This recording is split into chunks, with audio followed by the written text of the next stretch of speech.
아침입니다. 오늘은 김하한 목사님과 함께 멘토링에 대해서, 멘토링이라는 리더십의 한 용어인데 마치 가정교사와 또 제자가 이렇게 서로 배움을 주고받는데, 제가 일방적으로 우리 김하한 목사님을 멘토링 한다기보다는 또 함께 17년 네, 맞습니다. 반이죠. 제가 17년 됐는데 저보다 4개월 앞서 기쁨의 교회였어요. 참 오래 계십니다. 이제 몇 년 뒤면 원로 부교육자가 될 것 같은데. 자, 그러면 김하한 목사님 소년부 사역, 유년부 사역, 이제 교육부 사역을 주로 하다가 어린 세대들 네, 맞습니다. 실버 사역으로 이렇게 가시게 되셨잖아요. 제가 좀 이렇게 권면을 해서 그렇게 이제 소위 어르신들 연세가 있으신 실버들 쪽 사역을 좀 이렇게 권면을 했는데, 처음에 내가 익숙한 실버들 어린 다음 세대들 말고 실버 쪽으로 이렇게 하라고 했을 때 좀 삐지지 않았습니까? 어땠습니까? 전 사실은 담임 목사님이 저한테 주시는 그 제안이 하나님께 주시는 응답이라고 저는 생각했습니다. 이유는 하나님, 어떻게 제가 이 사역을 확장을 어떻게 해야 될까요? 라는 계속 기도를 하고 있었는데, 담임 목사님께서 그렇게 제안해 주신 거에 대한 그런 권유가 하나님께 주신 저의 사인이라고 생각을 해서, 네. 하나님과 우리 담임 목사님의 배려로 사실은 교육부 사역을 20년 내려놓고 이제 실버에 대한 확장성은 아마 새로운 블루오션을 저에게 허락해 주셨다는 생각이 들어서 굉장히 큰 기대와 또 사실 두려움과 염려가 있지만, 어떻게 이걸 좀 잘해볼까에 대한 좀 막연하지만 좀 잘해보고 싶다라는 욕심도 사실은 있습니다. 그리고 특별히 더 잘해야지라는 생각도 또 있고요. 그래서 담임 목사님께 많은 것들을 여쭤보고 싶은 마음이 좀 큽니다. 사실은 저희가 재정적인 여건이 많고 하면 각 분야의 교육자들 다 전문가로 좀 훈련을 더 시키고 싶어요. 그런데 이제 한계 속에서도 우리 김하한 목사님 지금 실버 쪽에 노인복지학 지금 전공하고 있죠. 네, 맞습니다. 논문 쓰고 있습니까? 네. 이제 곧 박사 됩니다. 제가 이제 왜냐하면 그쪽으로 이제 전개를 하고, 제가 이제 농담처럼 하는 말이 이런 노인복지 분야나 이 고령화 사회, 초고령화 사회가 되기 때문에 이런 쪽에 전문가가 되면 텔레비에도 출연하거든요. 그래서 덕분에 나도 텔레비 한번 출연해보자 이렇게 농담도 하는데, 앞으로 우리 김하한 목사님은 우리 비전대학 어르신들뿐만 아니라 연세가 많이 드셨는데도 정말 자기 관리를 잘하고 지적으로나 육체적인 능력이 탁월한 분들이 이 지역의 그 많은 경험과 경륜들을 가지고 골드 실버 사역을 하도록 제가 계속 밀어붙입니다. 그래서 새로운 블루오션을 개척하라고, 그러면 아마 고령화, 초고령화 사회에 하나님의 비밀 병기가 될 줄로 믿습니다. 아멘. 자, 그러면 17년 4개월 저와 동력을 해오셨는데, 부교육자로서 또 이렇게 믿음의 여정을 가면서 질문하고 싶은 거 있으면 멘토링 시간이니까 네. 한 두세 가지 좀 물어봐 주십시오. 첫 번째는 이제 제가 이제 시니어 사역을 하면서 담임 목사님 비전도 저희 비전도 하나님 비전도 같은 맥락이긴 한데, 어떻게 하면 골드 실버들, 그러니까 주님 부신 그날까지 그리스도의 잠성한 분량에 감당할 수 있는 군사들을 계속적으로 세워 나가야 되는데, 이런 골드 실버들을 좀 모셔야 되고 활동들을 함께 하려면 제대로 된 분들을 좀 눈이 열려서 그분들을 조금 모셔야 되는 그런 어떤 전략적으로 좀 이렇게 뭔가 조직을 만들어야 되는데, 네네. 이렇게 목사님은 굉장히 사람들을 잘 보시더라고요. 어떤 적소에 잘 배치해야 리더십을 잘 발휘할 수 있는지에 대해서 정확하게 보는 눈이 계셔가지고, 어떻게 하면 목사님 골드실버들을 잘 이렇게 뽑아서, 죄송한 표현이, 잘 이렇게 모셔가지고 그런 분들과 함께 사회를 감당할 수 있을지에 대한 제대로 사람들을 볼 수 있는 눈이 어떻게 키워야 될지 참 궁금합니다. 그게 참 핵심인데, 저도 이렇게 지식적인 능력이 있는 분들 또는 어떤 재정적인 능력이 있는 분들, 건강의 능력이 이런 분들에게 어떤 사역을 부탁해 봤어요. 네. 또 신앙생활 오래 한 경륜 때문에, 직분 때문에 사역을 맡겨봤는데 안 되는 경우가 참 많았어요. 그래서 제가 실패를 많이 했습니다. 사실은 사람 보는 눈이 어떤 식으로 좀 이렇게 생겼느냐면, 심지어는 거꾸로 가기도 하고 상처를 받기도 하고, 사람이 나라잖아요. 거룩한 나라. 네. 그리고 요 안에 마음의 벽이 있잖아요. 네. 예루살렘 성벽. 네. 그 안에 우리가 성소라고 할 수 있는 영혼이 있잖아요. 네. 그리고 성벽에서 영혼으로 성전으로 나아가기 위해서는 성문이 있잖아요. 마음문. 네. 제가 볼 때 이 소명에 대해서 골드 실버 소명에 대해서 마음문이 열려 있는 사람들이 분명히 있습니다. 예를 들자면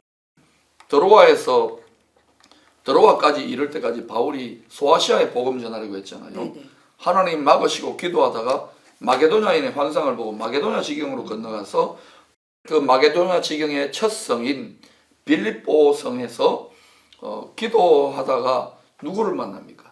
자주장사 여성 실업가 루디아를 만나잖아요. 네, 맞습니다. 루디아의 여성 실업가의 집이 루디아의 그 집이 빌립보 교회가 되었어요. 그래서 여성들 중심의 모든 재정과 사랑의 후원을 빌립보 교회가 바울의 가장 든든한 동력자가 되었거든요. 네. 루디아의 마음을 열어라고 되어 있습니다. 유대의 마음을 열어. 그러니까 우리는 김하하 목사님이 보아야 될 것은 많이 기도하시면서 네. 하나님께서 성령으로 인도하시는 가운데 마음문이 열려지는 사람이 있어요. 그분이 핵심 동력자입니다. 근데 사람이 아무리 많아도 마음문이 열려져야 그 거룩한 나라가 움직이거든요. 무슨 말인지 알겠어요? 그래서 기도를 많이 하셔서 그냥 이분 저분 해가지고 그냥 동력하는 정도가 아니라 마음문이 열린 상태에서 내 마음과 그분의 마음이 이 비전 아래에서 성령 안에 함께 하나가 되어지면 그때부터는 불이 붙기 시작해요. 그런 분들 많이도 찾지 말고 한 두세 분만 찾으세요. 네. 네, 그래서 그렇게 되어지면 아마 하나님 이 사역의 주인은 하나님이시니까 아멘. 앞으로 우리 김하 목사님이 사역의 영성, 이 골드 실버 사역의 영성과 또 지식, 이제 박사 될 거니까 지식과 경험을 겸비한 분이 될 거예요. 나중에 이제 저보다 더 바빠지면 저나 우리 기쁨의 교회 성도들을 모른다 하지 마세요. 왜냐하면 이 부분은 수요가 엄청나게 많아요. 전문가들이 없거든요. 교회 안에나 세상에서도. 그러니까 이 분야의 전문가가 꼭 되어주셨으면 좋겠습니다. 하나님의 영광을 위하여. 아멘. 또요. 목사님 보니까 지금 새벽마다 계속 기도하시고 늦게까지 공부하시고 저희들이 이제 많은 교인들을 만날 때마다 이렇게 네. 저한테 물으십니다. 네. 담임 목사님 무슨 약 드시냐고. 그래서 그 방에 가서는 어떤 약이 있냐고 계속 물어보시는데. 아 진짜요? 네. 보약을 먹는 줄 알나 봐요. 네. 그래서 혹시 담임 목사님의 강력하게 저희들한테 제안하고 싶은 뭐 운동이라든지 체력 관리하는 게 조금 궁금합니다, 목사님. 요즘은 사실은 너무 바쁘게 제가 새벽에 여러분 새벽 3시 반이나 어떨 때는 3시쯤 일어나가지고 교회 나옵니다. 네. 밤에 11시 넘어 잘 때가 거의 대부분이고요. 이전에 뭐 17년 전, 10년 전에 제가 이렇게 설교를 세게 하고 나면 어깨 담이 들리고 허리도 아프고 다리도 아프고 고관절도 아프고 그래서 사모에게 막 밟아달라 주물러달라. 그런데 그러다가 결정적으로 김하하 목사님이 정인입니다. 5년 전에 제가 너무 스트레스도 있고 몸도 힘들고 해가지고 기침이 많이 끊임없이 있었잖아요. 그때 성도님들이 이제 도라지를 또 뭐 생강이고 예 기관지에 좋다는 약을 먹고 이비인후과도 많이 다녔어요 성도. 그런데 안 돼요. 배각이 무효입니다. 결국 이게 영적인 원인인데 그러면서 이제 소위 돌파가 이루어지고 나니까 사람이 영과 혼과 육으로 되어 있는 존재예요. 네. 그래서 그때부터 한 3년 반 전부터 계속해서 하나님이 책임진다고 생각하고 믿음으로 계속 나아가기 시작하니까 몸이요 따라가요.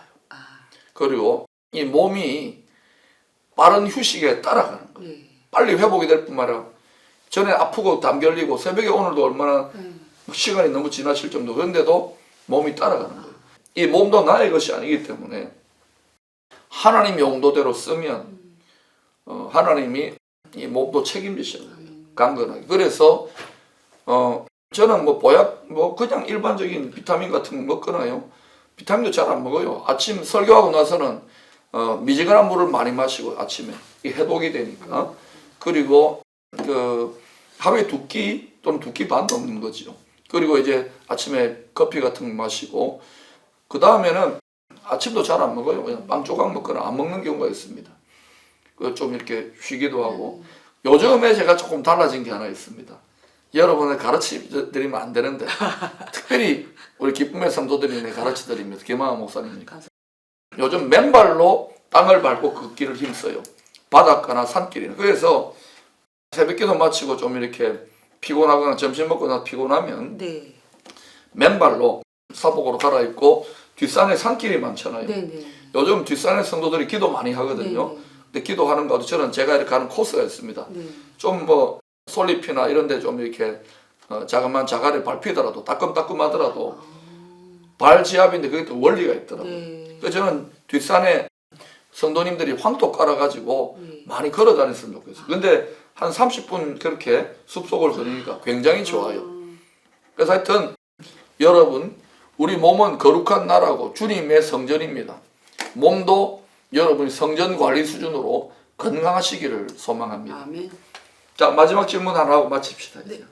요즘 책을 좀 많이 읽는데 목사님 저희 같은 경우에는 이제 원래 30일 안에 100권 읽기 뭐 1년 안에 3,000권 1,000권 읽기 이렇게 지금 목표 정해서 책을 계속 읽고 있는데 담임 목사님께서 지금 계속적으로 공부하고 계시는 것 중에 예를 들면 영성이라든지 자기계발이라든지 뭐 시나 소설이라든지 계속적으로 독서에 대한 분량들이 어떤 프로테이지로 지금 보고 계시는지 궁금합니다.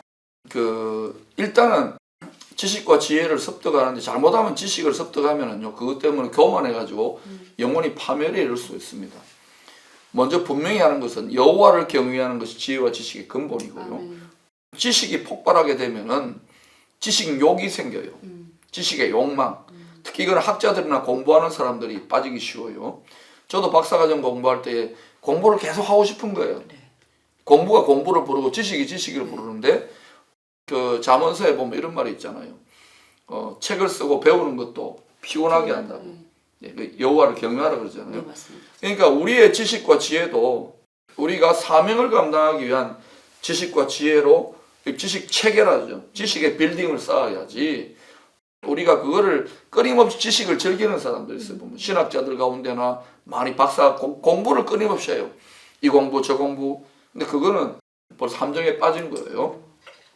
우리 김 목사님이 예를 들어서 노인 복지라는 사명 또 노인 실버 사역이라는 사명이 있죠. 그러면 그 사명을 어떻게 하면 효과적으로 전할 것인가? 네. 사도 바울은 고린도전서 1장인가요에서 내가 주 예수와 그리스도의 십자가에 못 박힌 것 외에는 아무것도 알지 아니하고 작정했다 그러잖아요. 네. 그건 아무것도 알지 아니하고 책을 안 읽는다는 말이 아니라 예수 그리스도의 복음을 성령의 능력으로 증거하기 위해서 거기에 맞추어서 자신의 지식 체계를 세운다는 거예요. 네. 그러니까 이제 효과적으로 김하하 목사님의 앞으로 나아갈 사역의 또 사명의 방향에 맞추어서 이거를 조율을 해가지고 그렇게 해야지. 이거 내가 보니까 즐겁다고 내가 뭐 국문학자 될 것도 아니고 시인이 될 것도 아닌데 이렇게만 가면 안 돼. 모든 것이 포커스드 사명을 중심으로 이렇게 조율이 되어져야 되는 거예요. 저는 특별히 이 때에 특별히 이 위기의 때에 교회를 승리로 하나님의 백성들을 승리로 무장시키기 위해서 세상이 어떻게 돌아가는지 정치, 경제, 사회 문화인데 시간이 부족하니까 유튜브 같은 것들을 보면서 제목이라든지 또 필요한 지식들을 유튜브로도 많이 동영상을 습득하고요. 그 다음에 책은 쌓아놓고 중요한 책은 꼭꼭 씹어서 정독을 하지만 그렇지 않은 책은 워낙 읽어야 될 지식이 폭발하니까 쭉 이렇게 한두 시간 만에 스캐닝을 합니다.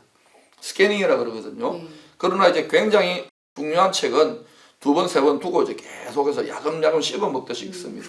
그러나 역시 제일 중요한 책은 이 책이죠. 그래서 이런 식으로 여호와를 경외하는 지식 가운데 하나님이 예수님이 지혜와 지식 덩어리시니까 주님과 상의해가면서 내 사명에 맞게 지식들을 습득해 가는데 영상이라든지 강의라든지 책인데 책을 읽을 때는 한 책을 가지고 천천히 읽는 게 아니라 자꾸 하다 보면은 좋은 책과 좋지 못한 책을 분별할 뿐만 아니라 빠르게 지식을 또 책을 이렇게 처리할 수 있는 능력이 생기는 것 같아요. 그래서 아는 게 힘이 돼요. 이게 사명에 도움이 되고 또 그러나 하나 분명히 알 것은 아는 게 또 병이라고 아는 게 고통이에요. 알면은 알지 못해서 잠들어 있는 사람들이 보이잖아요. 그러면 막 마음에 고통이 와요. 그게 선각이거든요. 그러나 이거는 사명을 감당하기 위해서 지식을 습득하기 원하는 사역자에게는 또 성도들에게는 필수품입니다. 네. 그리고 저는 특별히 우리 다음 세대들이 외국어도 한 4-5개 정도 하고 네. 그리고 세상의 지식을 먼저는 여호와를 경유하면서 네. 열방을 축복할 만한 그런 소위 지식인들, 네. 리더들로 크기를 원하고 그런 쪽으로 앞으로 교회가 좀 더 발전했으면 좋겠다 싶습니다. 네. 앞으로는 싫든 좋든 저는 그래요. 뭐 선교단체나 대학이나 뭐 정부나 다 중요하지만 이때를 위한 구원에 이르는 지혜와 지식의 창고는 교회입니다. 아멘. 교회가 제일 중요합니다. 아멘. 정말입니다. 그래서 교회가 제대로 된 교회가 만물을 충만케 하는 자의 충만의 교회가 생겨나면 그러면 세상이 왜냐하면 자기들의 지식과 교만으로 안 되니까 배우러 옵니다. 앞으로 저는 그런 교회가 될 줄로 확신합니다. 아멘. 우리 김항 목사는 그런 교회 시대에 이 골드 실버 사역에 탁월한 전문가로 끝까지 주님 오실까지 쓰임 받았으면 좋겠습니다. 감사합니다. 고맙습니다.